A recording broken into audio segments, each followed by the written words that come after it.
Empower Black men to live extraordinary lives. Shatter the stereotypes. Power Black men. Power Black men. Shatter the stereotypes. Power Black men to live extraordinary lives. Shatter the stereotypes. Shatter the stereotypes. Power Black men to live extraordinary lives. Welcome to Shatter the Stereotypes, where the intention is to empower Black men to live extraordinary lives. This show is based on the simple idea that every Black man is capable of creating inner peace, dynamic health, great relationships, and financial abundance. Therefore, we provide insights and strategies to educate, motivate, and inspire Black men to reach their full potential and create the life of their dreams. So if you're ready for some high-octane motivation and inspiration that supports and empowers you to live the life you were born to live, get ready to shatter the stereotypes so you can build a life that lights you up and positively impacts the world. So now, let's shatter the stereotypes with your host, Coach Michael Taylor.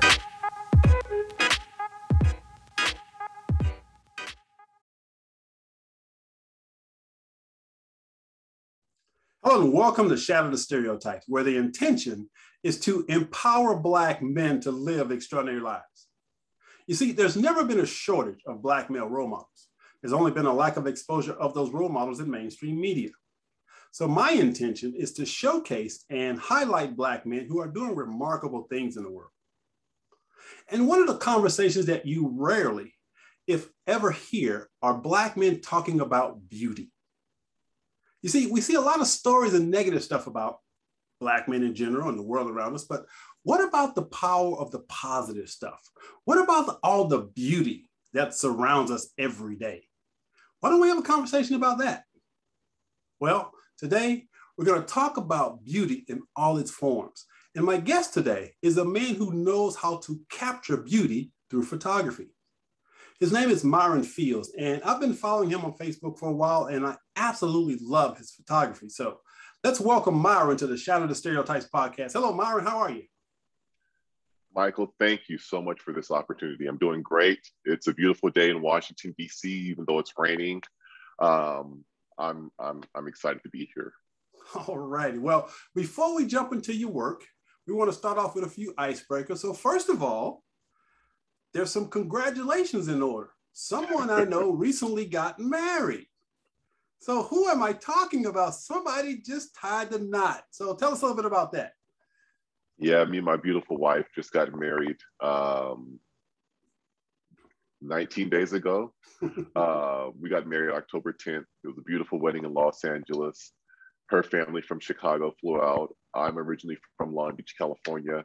And then a lot of our friends from the DC area either came to the wedding or they were watching via live stream. It was beautiful, very beautiful. And then we spent about a week and a half in St. Lucia. So it's been great. And I'm blessed to be back home. So I'm extremely happy. Well, congratulations. So my first question though is, are you comfortable calling her your wife yet? Wow, yeah. I think maybe I had been practicing this because it was something that instantly came easily, but she was like, she slipped up a couple of times when we were at the airport and she's like, my fiance. And she's like, no, my husband. So yeah, it's still new that I'm calling this woman who I've known as my friend, my girlfriend, my fiance. Now I'm calling her my wife, and she'll never have a title that changes thereafter. Yeah. But we'll treat her constantly like she's my girlfriend, and we'll go out on dates and things like that and have fun. So yeah, I'm blessed. I'm truly blessed. Well, again, congratulations, man. Really Thank you, happy. Michael. Thank you. Really happy for you. Now, speaking of that, as a photographer, how do you choose the photographer to photograph your wedding? Everyone asks that question. I am fortunate to know tons of great photographers. I'm fortunate to know a few great photographers with great personalities. I am blessed to have a mentor who is a great photographer with a great personality and just an overall great person. He's my friend as well as he's my mentor. And so upon proposing to my fiance, I knew I wanted him to photograph our engagement session. My fiance had the opportunity to meet him during the engagement session, fell in love with him, and agreed that he would be the perfect fit to photograph our wedding in Los Angeles. So we flew him from Brooklyn, New York to Los Angeles to photograph the wedding. And we have absolutely zero regrets. It was perfect. It was comfortable being with him. We knew his artistry. We knew what type of images he was going to create. We knew how comfortable we felt with him. So it was perfect. Nice. That's awesome. All right. So now let's jump into a few icebreakers. So first of all, name a woman who's inspired you to be who you are. Wow. Wow. Icebreakers, huh? A woman who has inspired me to be who I am. There's so many women. I'm going to go with my wife because I have not always been a full-time photographer. I used to work a full-time job, a part-time job, and do photography on the side. Talk about having zero time. But I constantly hear those small reminders from my wife, who at the time was my girlfriend, saying, "You got this, babe. You got this, babe. You can do this." And it was her encouragement that has helped me take several steps into this place of full-time entrepreneurship as a small business owner owning this photography studio. So she's been an inspiration, but yeah, there's countless women who have been inspirations. She's just an immediate one who easily comes to mind. Nice, nice. So name a book that you love and tell me why you love it. A book that I love and why I love it. Goodness. There's so many books that I absolutely love. I'll give you two. Growing up in a Christian household, I could easily say the Bible, but of course, the Bible is a place of inspiration, hope, but also it's very relatable when I look at these characters and them dealing with the joys of life, the excitement of life, the frustrations of life, the lows of life, the valleys, the peaks. I can relate to a lot of that. And whilst I obviously look to the Bible as a place of inspiration, hope, salvation, I also just look to it to be able to relate to some people and say, their life was a mess just like mine. I have this belief that we all come from dysfunctional families, and it's all to be blamed because of Adam and Eve. But it also provides, at least to me, some type of hope that we're all normal. We may come from different cultures. Our skin colors may look different. Our body shapes may be different, but we're all pretty much the same. Absolutely. So that's obviously one book that has been a part of my life for quite a long time. The second book is one you might be familiar with, and that's Dale Carnegie's How to Win Friends and Influence People. Sure. No matter where I have gone in life, having read that book as a young 20-something, it's been influential in everything that I've done as far as business, project management, music, even on down to photography. So that's just been a great book that has been a constant reminder of a lot of things in my life. Yeah.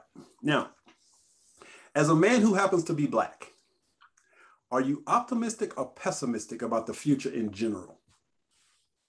I'm mixed, Michael. There are days when I'm optimistic about the future. I have no children, but I have the most brightest nieces and nephews, and I look at them.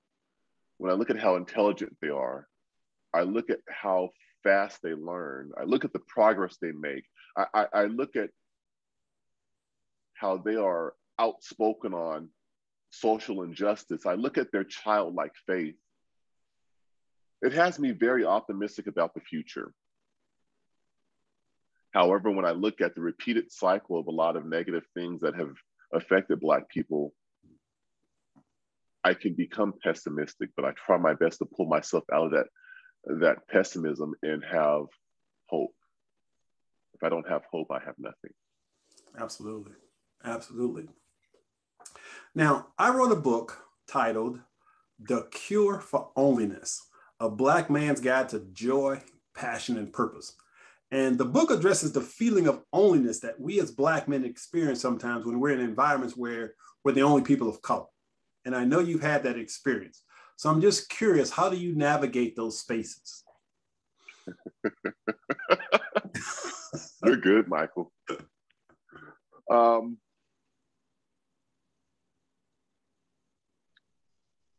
I grew up living with my grandparents who are still alive, by the way. My grandfather is 91, my grandmother is 89.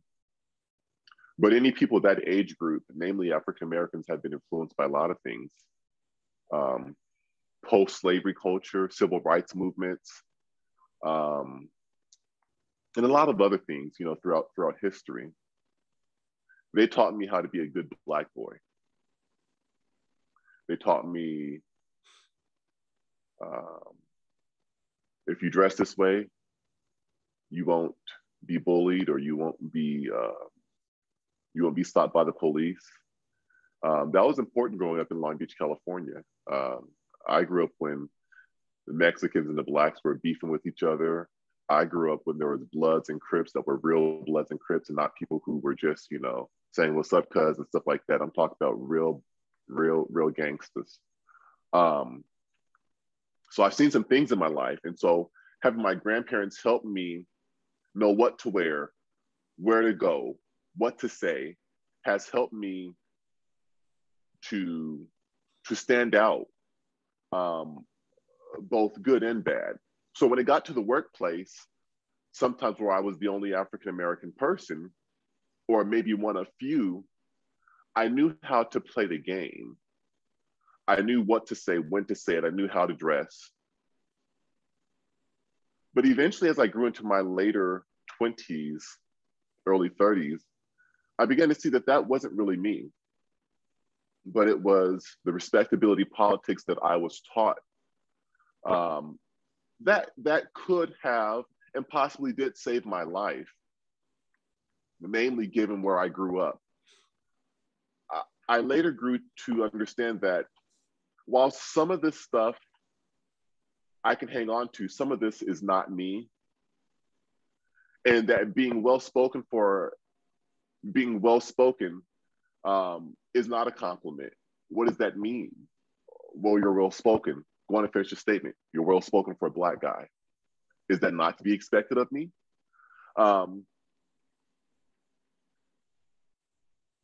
Whilst it's challenging to disengage myself from a deep culture steeped in respectability politics, I now begin to question more things. I'm more vocal.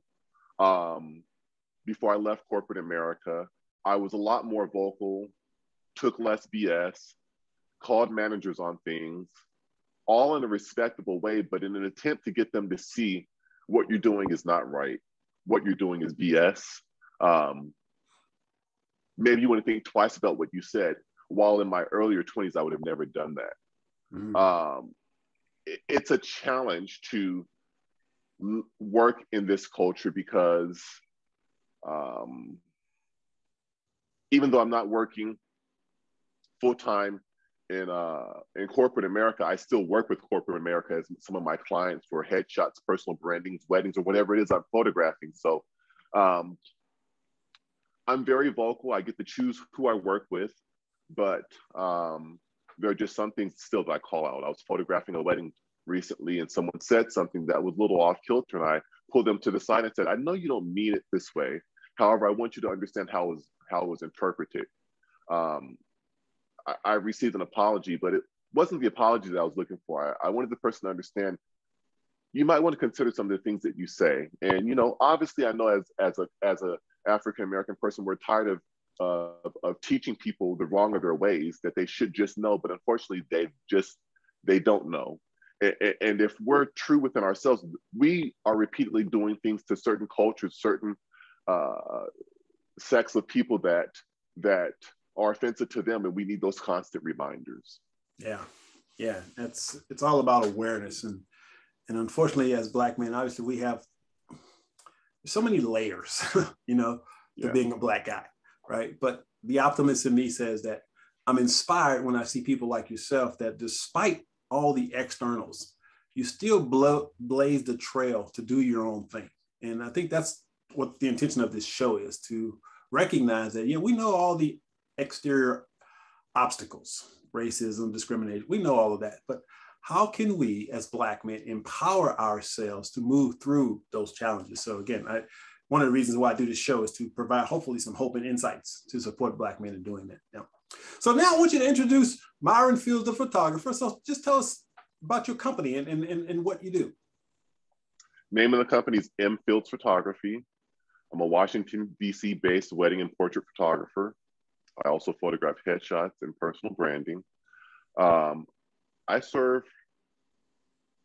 all types of cultures. I serve all couples, no matter who they choose to love, when it comes to wedding and engagement photography. And I absolutely love people, and I absolutely love photography. So wedding and portrait photography was the perfect mix for me. Ah, so you mentioned that you were, you know, in corporate America before you became a photographer. What were you doing beforehand?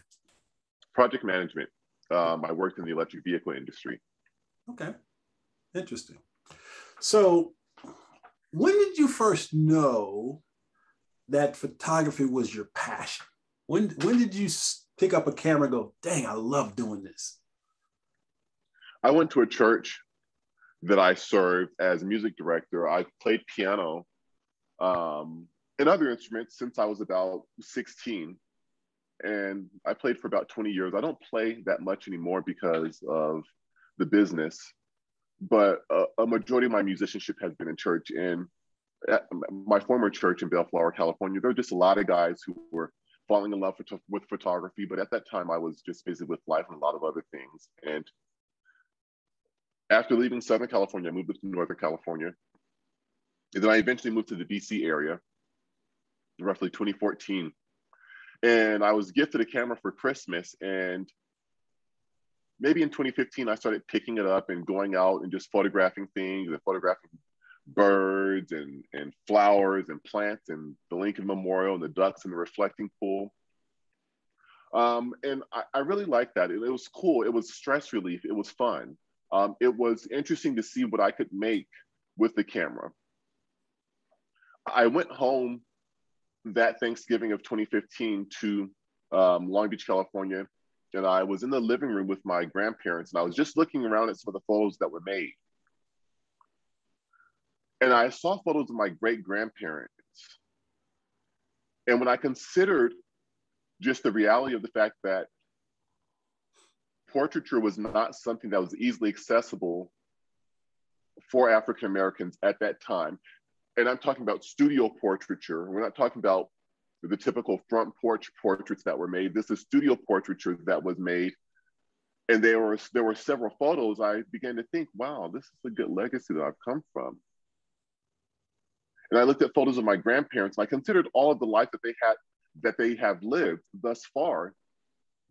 And I began to think of one thing, and that was legacy. I began to think of the fact that if within these photos, there's so much legacy and I have confidence of my future because of where I've come from, I want other people to have that feeling. So then I ventured into photographing people, whoever would let me photograph a portrait of them. And then from portraits, I started photographing lifestyle branding and tried that and saw that it was nice, but it wasn't really giving me the feeling that I felt when I was looking through portraits that were made for people. I really then began to photograph more portraits, started photographing couples, engagements, and weddings. But for me, it's about the legacy. It's about the future child or nephew or someone who will look at that photo and gain confidence that I come from good stock, or this is the family that I've come from, or this is how they demonstrated love, or despite the barriers that my parents have had to face, they've decided to show up and love who they've loved. And that in itself has been my reason behind photography, namely portraits, weddings, and engagement. Now, do you ever shoot nature videos or photos? I'm sorry, nature stuff? I don't photograph nature per se. I make that disclaimer because I have friends who are wildlife photographers, and they are true wildlife photographers. Right. I might go for a walk with my camera, and I might see something, and I might photograph it. But I would not dare call myself a nature or wildlife photographer. Yeah. Now, here's something I'm curious about as a photographer. Do you ever get emotional at some of these shoots that you go to as you're shooting? I have cried during some engagement sessions. I have cried during some weddings. I have cried during some proposals. So yes, I'm very emotional. I think that's a good thing. Yeah, absolutely. If it moves me, obviously I know the images I'm going to create will move the couple, and undoubtedly the same weddings I've been emotional with, those clients that have received those images have likewise been extremely emotional upon receiving their images. Yeah, and I think to be a good photographer, you have to be emotional.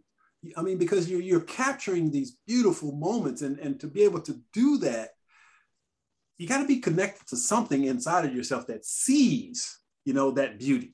Without that connection, I think it would be difficult to really, especially the way, as I look at your photos, like I think that's what I really love about your work. It's emotional. It's like, wow, this guy really has an eye for capturing the essence of whatever that photograph is. That's what's really amazing about your work. Now, what's the most disastrous photo shoot you've ever done? Or have you? I like to focus on positives. I'm gonna tell you a funny story instead of a disaster. Okay. I get a call from a lady who inquired about me photographing her decade wedding anniversary portraits. We set everything up for them to come into the studio. They came in studio a few minutes late. It had rained that afternoon.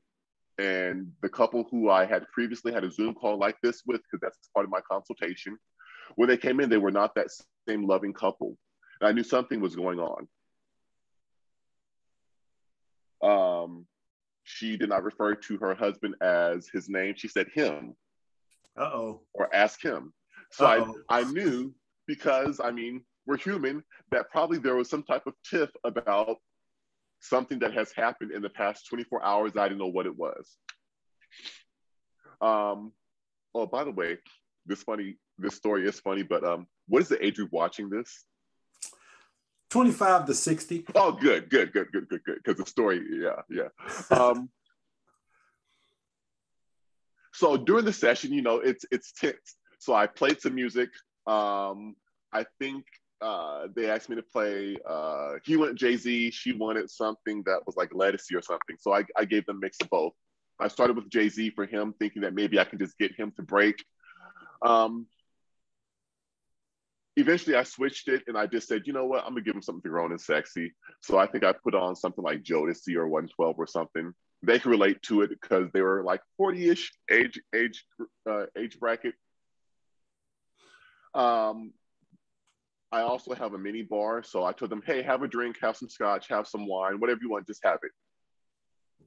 So I'm photographing these portraits of them, and they start to loosen up and things like that, and they're touchy-feely and all that stuff, and that's awesome. I send them the portraits, and the wife says to me, hey, you might have noticed that we were a little cold towards each other in the beginning. He left my necklace, and as a result, I was upset with him, but through the session, you really broke the ice and really helped us to forget about the small things, and to focus on that we've been married a decade, and we've had some highs and some lows. Speaking of the highs, I don't know if you noticed this during during the portrait session, my husband was very excited, and it shows. I'm wondering if you can edit that. So she's speaking to the fact that, you know, there's this obvious erection that I miss because I'm focused on everything here within the couple. And right. he's self-conscious about that. So I think that has been one of the most funny stories that I have ever had within photography to date. Nice, nice. All right, so now let's take a look at some of your work. All right, so I'm going to look at some of your work. So I want to start with this particular photo because it, to me, is just absolutely gorgeous. So tell us a little bit about location and the event. The event is an engagement session for one loving couple who I had the opportunity to photograph the gentleman several times for personal branding. He then met this young lady online. Started telling me about her, told me whenever he would propose that he wanted me to photograph the proposal. I photographed the proposal, said, hey, you know what, we want you to photograph the engagement session. I threw out some ideas, knowing them, and they stuck with the idea of photographing their engagement session in the Red Rocks Valley of Nevada. So this is a session that had a few hiccups with logistics and timing, as does life though. I mean, there are hiccups, but you know, we worked through them and we were able to get these awesome photos. A bit of a hike, a bit of a journey, but we had a team of people with us that were committed to making sure that we got there. Obviously, they did not hike in this tuxedo nor dress. They put it on up there, but yeah, this was fun. This was certainly a fun session. That's beautiful. So beautiful. That was my last session of the summer this year. That was my last engagement session of the summer. Now we're doing some fall themed engagement sessions. This particular portrait right here is in the Outer Banks of North Carolina. This was a portrait session after the couple had their wedding a few minutes prior. Okay. And you say this is in this is in North Carolina, this shot? I know, yeah. Everyone thinks it's like in Dubai or California or something, but you just have to know how to work the scene. You just have to know how to work the scene. Oh, that's beautiful. That's beautiful. Now, I love the intimacy of this shot. As I look at this couple, I mean, I can just feel the love. I mean, the way the brother's smiling, I can just feel his love for her. That's just a beautiful, beautiful shot. And that's the reason why that portrait will forever stay somewhere on my website. Yeah, I want Black men to see that it's okay to be demonstrate, to demonstrate the love that you have for your significant other. Yes. We grew up thinking that you were a punk or a sissy or a simp if you demonstrated your love this way. They didn't demonstrate, they don't demonstrate love this way until they get older or maybe have a daughter. No, you can publicly love your wife this way, and it shows that you are a true man. Yeah, and that's the primary focus of my work, is getting Black men to recognize the importance of vulnerability and sensitivity and connection and intimacy. You know, those types of things that we very seldom talk about, but we all feel and experience. But it's really captured in this particular photo. Really love that photo. I challenge and have challenged for quite some time what it means to be a real man when we make that phrase, because it varies from culture, it varies from race, the mark of manhood. And so the mark of manhood for me, in one aspect, is being able to be vulnerable with family and friends. Absolutely. Absolutely. Well, as a happily married man for the past 19 years, I can tell you, when done right, there's nothing better than finding that perfect person to share your life with. Yeah. You're going to have to call me for your 20th anniversary photos. There you go. You know, that's actually a really good idea. Make sure you get the missus on board, and actually cut this from the video if you want. Now, this is another shot that I love. I call it the downtown shot. I don't know where it's shot, but the backdrop of the buildings and the bridge, I think is absolutely beautiful. So tell us about where is this located? This couple decided to skip the pomp and circumstance of a wedding. They got married in Brooklyn. They had an officiant come out on the sidewalk outside of his building, married them on the sidewalk, and I took them down to the place called Dumbo in Brooklyn, New York, and I photographed some portraits of them there. Now, is that the Brooklyn Bridge? That is. Oh, nice. Nice. That's beautiful. Another shot that I love. Is that a vineyard? That's a vineyard behind them. Again, you know, we want to demonstrate that whoever you choose to love, we want to photograph those images of you guys in a beautiful, creative way. Yeah, so beautiful. Another shot. Keith and Erwin. Keith and Erwin, great guys. You know, shattering stereotypes is a huge part of my creative process, and it causes some controversy. I grew up in a very conservative Christian church. If you know anything about the Pentecostal church, they are very, very, very, very conservative on a lot of things, and same-sex marriage is one of those things. But I had to really broaden my mindset and get rid of some negative stereotypes, because my job as a photographer is not to teach anybody about a lifestyle. If anything, my job as a photographer who professes Christianity should be to demonstrate a lifestyle, but it's not my job to impose my lifestyle upon others. And part of demonstrating that lifestyle is to do the work that Jesus would do. And Jesus served everybody from all walks of life, regardless of their background. And so it's my job to provide a service. And so as a result, I made the decision that I was going to serve all people from all walks of life and give them the same experience I would give anyone else. And so I proudly serve all couples, no matter who they choose to love. And these two gentlemen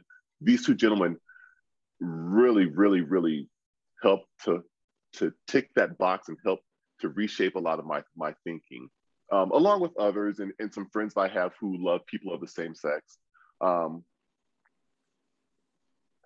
My job is to photograph people and not to focus on one minute aspect of their life. And that minute aspect is who they choose to love, because there's so many other great things about them, along with who they choose to love.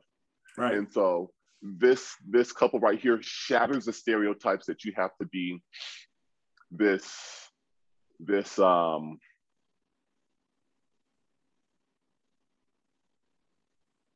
brute man that doesn't laugh, but you can laugh and enjoy and showcase humor and fun and laughter with whomever you choose to love. Yeah, and my belief is simple. It's not my place to judge anyone for who they love. Right. And the reason that I put this photo in here, especially from a Black male perspective, is we have to be more accepting and non-judgmental, and embrace people who love each other regardless of gender. But I also love, where's the location? What is this in? Yeah, this is a wedding. Well, it's a place in DC called Lars Anderson House. Okay. It's somewhat of a museum that has been turned into a wedding venue, a party venue, an event venue, and it's absolutely stunning, absolutely beautiful venue. Um, if you remind me, I'll share some more. I'll share the wedding gallery with you. Just an absolutely stunning event. All of their guests wore black. They wore this, and it was just marvelous. Yeah, Marvelous. it looks exquisite. I just like, wow, that looks awesome.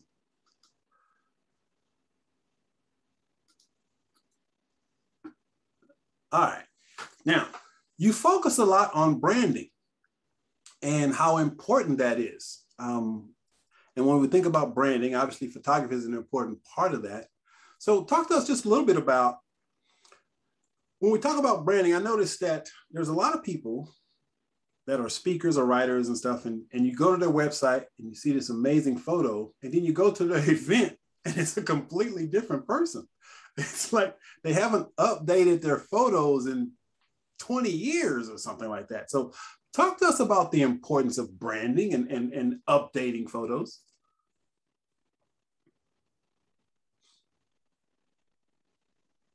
It's imperative that one updates those photos. I have seen brands who have had imagery that should have been updated when I graduated high school over 20 years ago. Yeah. It's important, especially in today's society, where a lot of times you are the face of your brand for small business owners, or it's just important that those brand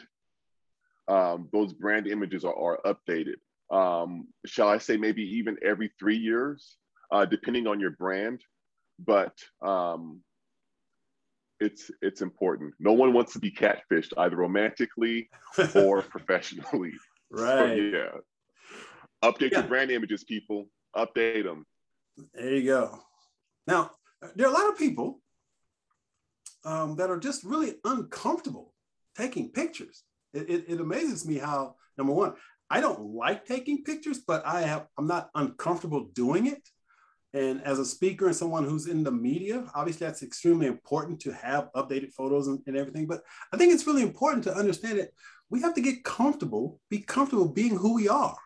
And taking photos is a way of expressing and showing who we are.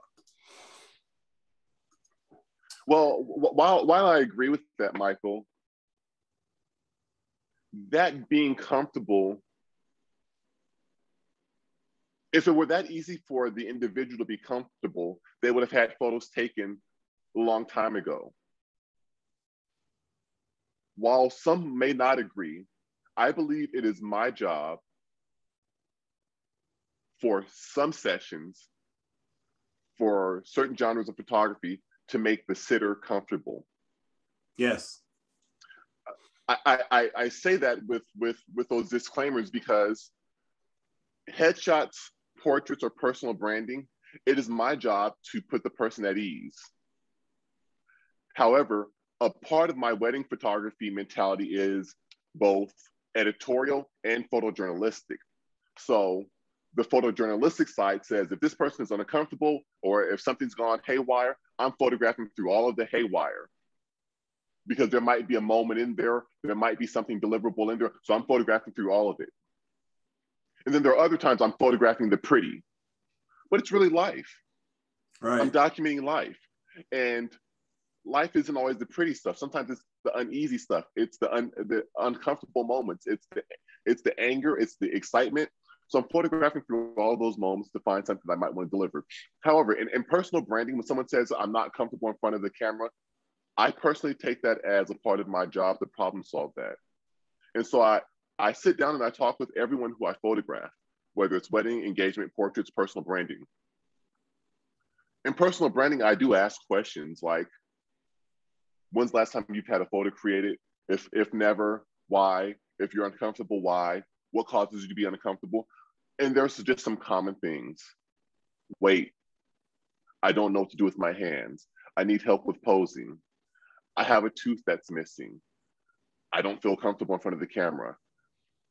And so having done this for some time, I mean, there are just some general things, and I tuck that in the back of my head. So by the time I go to photograph that person, I know the things that they're uncomfortable about, and I try my best to work through them. It's it, in a lot of reviews, people have said how comfortable they feel in front of my camera, and I'm very grateful. Well, I think that's the mark of a great photographer, because being photographed is not easy, No, based on not. what you just said. And it takes a great photographer to be able to pick up on those things that's going to keep that person from having a great session. And so making them comfortable at the beginning is going to ensure or support it being a great shoot. I know I've gone to some photographers. I remember I went to this one photographer because I needed some shots really quickly. And I think I did a Groupon or something, and because I just needed some photos. And so big mistake. So I go in, and she's got a little studio set up, and she's asking me, right? What poses do I need, or not what poses. She's asking me how to position myself when she should have been the one, because I told her what I needed them for. And so she obviously did exact opposite of what you would do. She didn't ask me anything about comfort or whatever, but she did not have the expertise to say, okay, I know what you're looking for, so here, let's do this.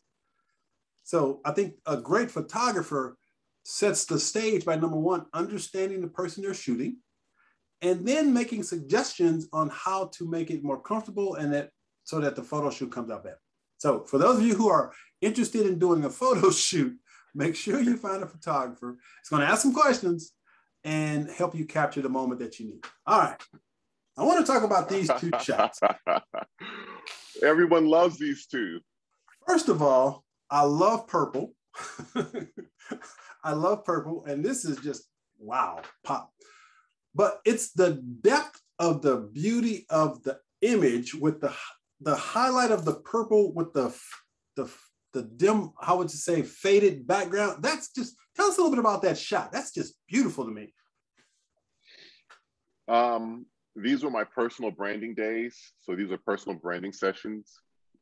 The lady in the red was the same lady who was at the Dumbo area. They had the Brooklyn Bridge in the background. So she's now married, but she knew me when I used to photograph personal branding for her. And so she moved from the DC area, moved to New York, met a guy, got engaged, and had me come from DC to New York to photograph their micro wedding. Lady in the purple, she owns a brand called A. Riles. She makes headbands, scarves, and a lot of other things, as well as this kimono. Very stylish woman. And we had a brand consultation where I talked through what she was going to wear, saw the colors and everything, and knew that this location would be perfect for her. But if you notice something about both of these images, you'll notice that my camera perspective is a little bit lower than they are. So they look taller, or they look more like the hero of the shot, would you say? Absolutely. My psychology or my mentality has been this.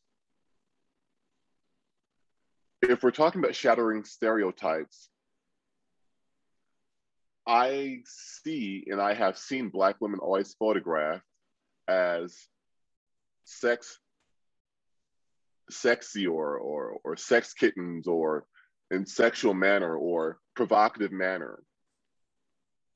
So it is my perspective to always photograph women, namely Black women, in this manner that is regal, heroic, and that would make them something ethereal. So I take a bit of a lower camera angle to present them as the hero of the shot, because we look up to people and we look down to people. So in my psychology of looking up to people, I photograph up to them, obviously in a manner that is still flattering to their figure, flattering to the occasion. But that is some of my mentality behind that, because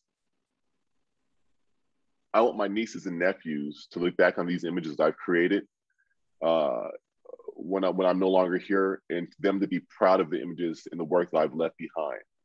Um, should my work go into a museum or something like that, I want to be proud, and I want my family to be proud of the work that I've created. Nice.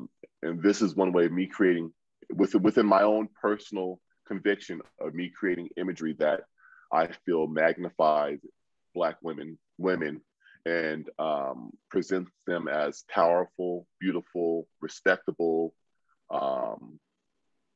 human beings. I love it. Let's see.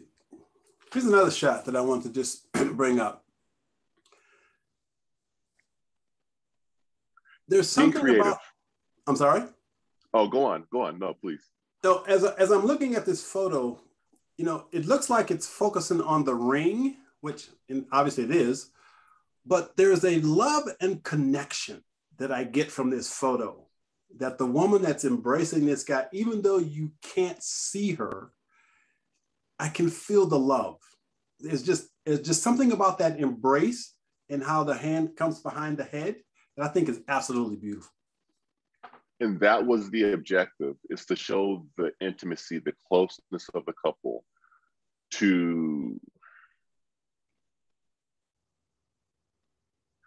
for me, I call it a moment. And to just capture this moment of the sweetness of their embrace. Yeah, beautiful. And last but not least, what a cool shot. Now this is in the snow. This is in the actual snow. I know this brother was freezing, but he is just so cool and debonair with his little coffee in his hand, if that's coffee or cocoa or whatever. But his jacket is 6 feet outside of the frame. That is such a great shot, though. I love that shot. Now, was this part of a branding thing, or what was the deal with this one? This was indeed part of personal branding. You know, we wanted something different that would stand out, and obviously it stood out to you, and it has stood out to several others. But my objective is always, how can I push the limit? What can I do if I'm creating personal branding imagery, what can I do to create personal branding imagery that will really capture someone's attention?